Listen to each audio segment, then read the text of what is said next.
Recording by Louise J. Bell. The Werewolf by Eugene Field. In the reign of Egbert the Saxon, there dwelt in Britain a maiden named Iseult, who was beloved of all, both for her goodness and for her beauty. But though many a youth came wooing her, she loved Harold only, and to him she plighted her troth. Among the other youth of whom Iseult was beloved was Alfred, and he was sore angered that Iseult showed favour to Harold, so that one day Alfred said to Harold, "Is it right that old Siegfried should come from his grave and have Iseult to wife?" Then added he, "Prithee, good sir, why do you turn so white when I speak your grandsire's name?" Then Harold asked, "What know you of Siegfried that you taunt me? What memory of him should vex me now?" "We know and we know," retorted Alfred. "There are some tales told us by our grandmas we have not forgot." So ever after that, Alfred's words and Alfred's bitter smile haunted Harold by day and night. Harold's grandsire, Siegfried the Teuton, had been a man of cruel violence. The legend said that a curse rested upon him, and that at certain times he was possessed of an evil spirit that wreaked its fury on mankind. But Siegfried had been dead full many years, and there was naught to mind the world of him save the legend, and a cunning-wrought spear which he had from Brunhilde the witch. This spear was such a weapon that it never lost its brightness, nor had its point been blunted. It hung in Harold's chamber, and it was the marvel among weapons of that time. Iseult knew that Alfred loved her, but she did not know of the bitter words which Alfred had spoken to Harold. Her love for Harold was perfect in its trust and gentleness. But Alfred had hit the truth. The curse of old Siegfried was upon Harold. Slumbering a century, it had awakened in the blood of the grandson, and Harold knew the curse that was upon him, and it was this that seemed to stand between him and Iseult. But love is stronger than all else, and Harold loved. Harold did not tell Iseult of the curse that was upon him, for he feared that she would not love him if she knew. Whensoever he felt the fire of the curse burning in his veins, he would say to her, "Tomorrow I hunt the wild boar in the uttermost forest," or "Next week I go stag-stalking among the distant northern hills." Even so it was that he ever made good excuse for his absence, and Iseult thought no evil things, for she was trustful. Aye, though he went many times away and was long gone, Iseult suspected no wrong. So none beheld Harold when the curse was upon him in its violence. Alfred alone bethought himself of evil things. "'Tis passing strange," quoth he, "that ever and anon this gallant lover should quit our company, and betake himself whither none knoweth. In sooth, 'twill be well to have an eye on old Siegfried's grandson." Harold knew that Alfred watched him zealously, and he was tormented by a constant fear that Alfred would discover the curse that was on him. But what gave him greater anguish was the fear that mayhap at some moment, when he was in Isolde's presence, the curse would seize upon him and cause him to do great evil unto her, whereby she would be destroyed, or her love for him would be undone forever. So Harold lived in terror, feeling that his love was hopeless, yet knowing not how to combat it. Now it befell in those times that the country round about was ravaged of a werewolf, a creature that was feared by all men, howe'er so valorous. This werewolf was by day a man, but by night a wolf, given to ravage and to slaughter, and having a charmed life against which no human agency availed aught. Wheresoever he went, he attacked and devoured mankind, spreading terror and desolation round about. And the dream readers said that the earth would not be freed from the werewolf until some man offered himself a voluntary sacrifice to the monster's rage. Now, although Harold was known far and wide as a mighty huntsman, he had never set forth to hunt the werewolf, and, strange enow, the werewolf never ravaged the domain while Harold was therein. Whereat Alfred marvelled much, and oftentimes he said, "Our Harold is a wondrous huntsman. Who is like unto him in stalking the timid doe, and in crippling the fleeing boar? But how passing well doth he time his absence from the haunts of the werewolf! Such valour beseemeth our young Siegfried."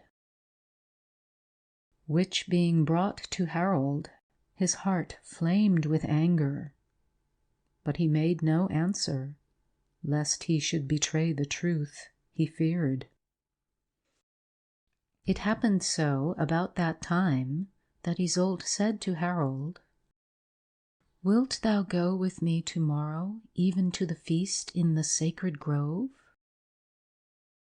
"That can I not do," answered Harold. "I am privily summoned hence to Normandy upon a mission of which I shall sometime tell thee. And I pray thee, on thy love for me, go not to the feast in the sacred grove without me." "What sayest thou?" cried Isolde. "Shall I not go to the feast of Saint Alfreda? My father would be sore displeased were I not there with the other maidens. 'Twere greatest pity that I should despite his love thus." "But do not, I beseech thee," Harold implored. "Go not to the feast of Saint Alfreda in the sacred grove. And thou would thus love me, go not. See, thou, my life, on my 2 knees I ask it." "How pale thou art," said Isolde, "and trembling." "Go not to the sacred grove upon the morrow night," he begged.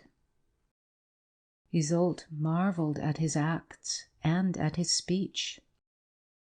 Then, for the first time, she thought him to be jealous, whereat she secretly rejoiced, being a woman. "Ah," quoth she, "thou dost doubt my love." But when she saw a look of pain come on his face, she added, as if she repented of the words she had spoken, "Or dost thou fear the werewolf?" Then Harold answered, fixing his eyes on hers, "Thou hast said it. It is the werewolf that I fear." "Why dost thou look at me so strangely, Harold?" cried Isolde. "By the cruel light in thine eyes, one might almost take thee to be the werewolf." "Come hither, sit beside me," said Harold tremblingly, "and I will tell thee why I fear to have thee go to the feast of St. Alfreda tomorrow evening. Hear what I dreamt last night. I dreamt I was the werewolf. Do not shudder, dear love, for 'twas only a dream. A grizzled old man stood at my bedside and strove to pluck my soul from my bosom. 'What wouldst thou?' I cried. 'Thy soul is mine,' he said. 'Thou shalt live out my curse. Give me thy soul. Hold back thy hands. Give me thy soul, I say.' 'Thy curse shall not be upon me,' I cried. 'What have I done that thy curse should rest upon me? Thou shalt not have my soul.' 'For my offense shalt thou suffer, and in my curse thou shalt endure hell. It is so decreed.' So spake the old man, and he strove with me, and he prevailed against me, and he plucked my soul from my bosom, and he said, 'Go, search and kill.'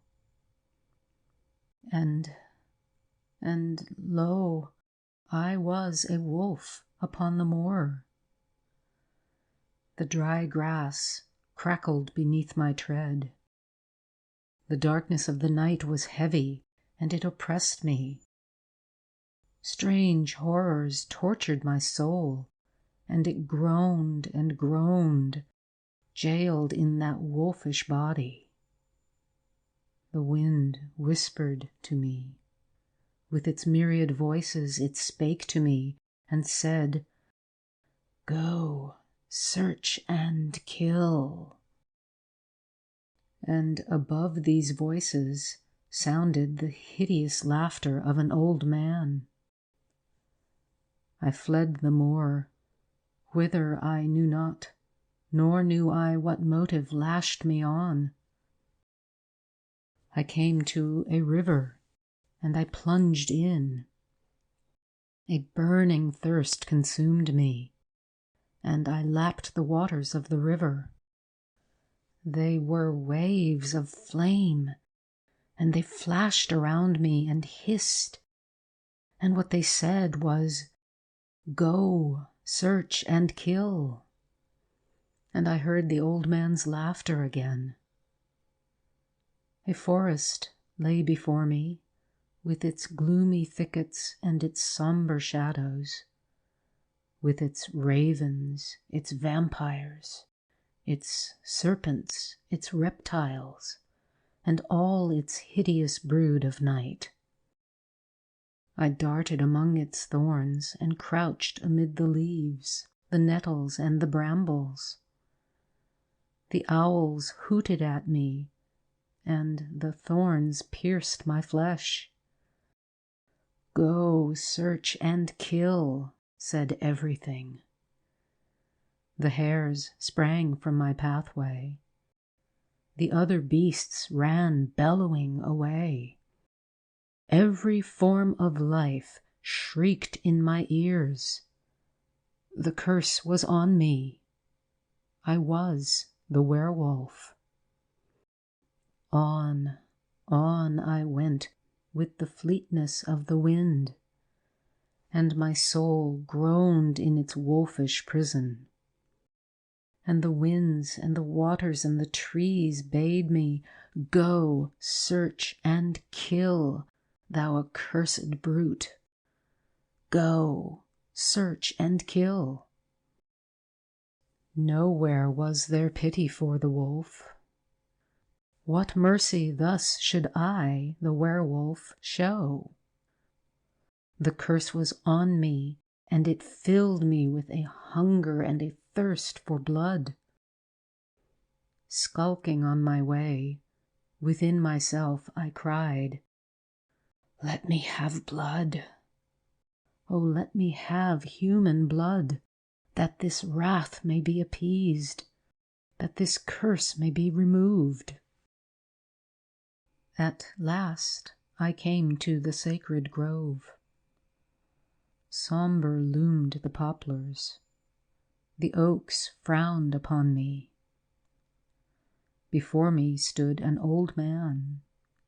'Twas he, grizzled and taunting, whose curse I bore. He feared me not. All other living things fled before me, but the old man feared me not. A maiden stood beside him. She did not see me, for she was blind. "Kill, kill!" cried the old man, and he pointed at the girl beside him. Hell raged within me. The curse impelled me. I sprang at her throat.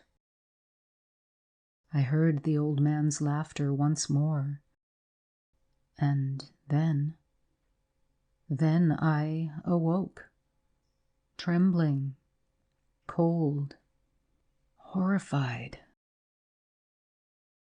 Scarce was this dream told, when Alfred strode that way. "Now, by Our Lady," quoth he, "I bethink me never to have seen a sorrier twain." Then Iseult told him of Harold's going away, and how that Harold had besought her not to venture to the feast of St. Alfreda in the sacred grove.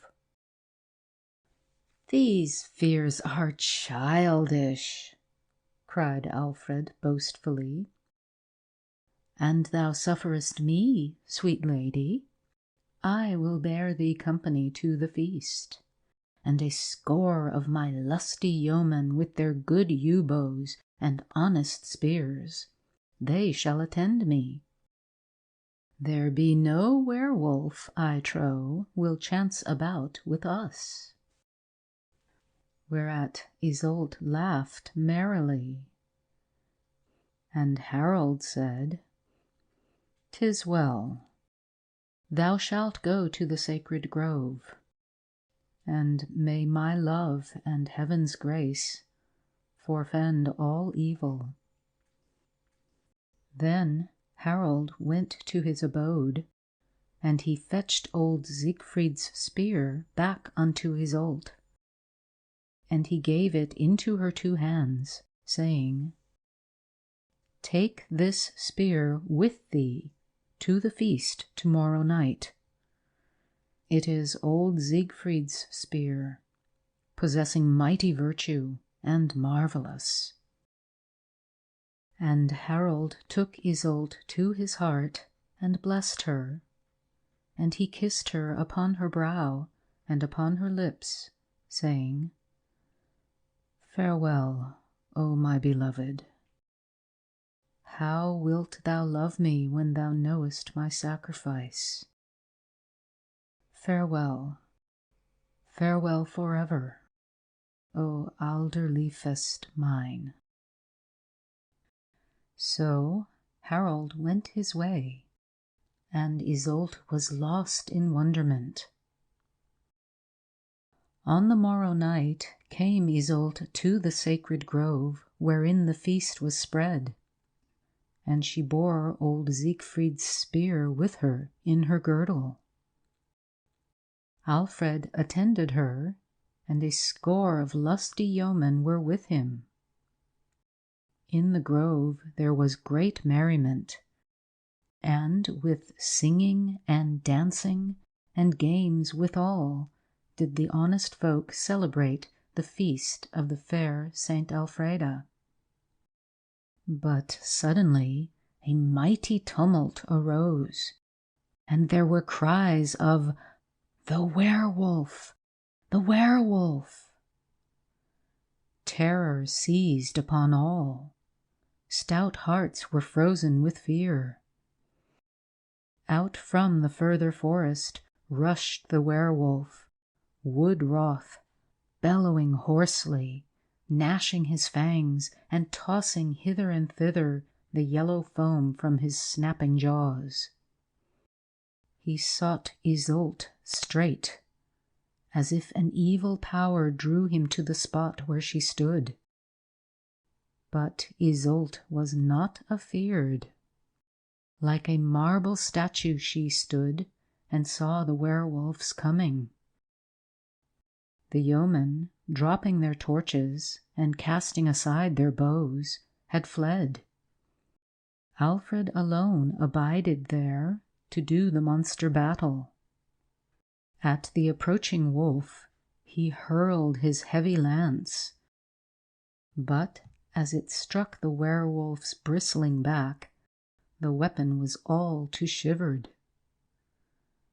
Then the werewolf, fixing his eyes upon Isolde, skulked for a moment in the shadow of the yews, and, thinking then of Harold's words, Isolde plucked old Siegfried's spear from her girdle, raised it on high, and with the strength of despair sent it hurtling through the air.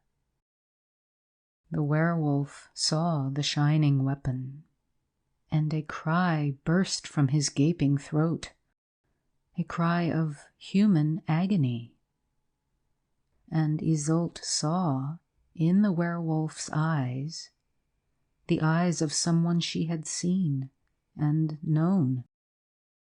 But 'twas for an instant only, and then the eyes were no longer human, but wolfish in their ferocity. A supernatural force seemed to speed the spear in its flight. With fearful precision the weapon smote home, and buried itself by half its length in the werewolf's shaggy breast, just above the heart. And then, with a monstrous sigh, as if he yielded up his life without regret, the werewolf fell dead in the shadow of the yews. Then, then in very truth there was great joy, and loud were the acclaims, while, beautiful in her trembling pallor, Isolde was led unto her home, where the people set about to give great feast to do her homage. For the werewolf was dead, and she it was that had slain him. But Isolde cried out, "Go, search for Harold. Go, bring him to me, nor eat nor sleep till he be found." "Good my lady," quoth Alfred, "how can that be, since he hath betaken himself to Normandy?" "I care not where he be," she cried. "My heart stands still until I look into his eyes again." "Surely he hath not gone to Normandy," outspake Hubert. "This very eventide I saw him enter his abode." They hastened thither, a vast company. His chamber door was barred. "Harold, Harold, come forth," they cried, as they beat upon the door. But no answer came to their calls and knockings. Afeared, they battered down the door, and when it fell, they saw that Harold lay upon his bed. "He sleeps," said one. "See, he holds a portrait in his hand, and it is her portrait. How fair he is, and how tranquilly he sleeps." But no, Harold was not asleep. His face was calm and beautiful, as if he dreamt of his beloved. But his raiment was red with the blood that streamed from a wound in his breast, a gaping, ghastly spear wound just above his heart. End of The Werewolf. Recording by Louise J. Bell. Sebastopol, California.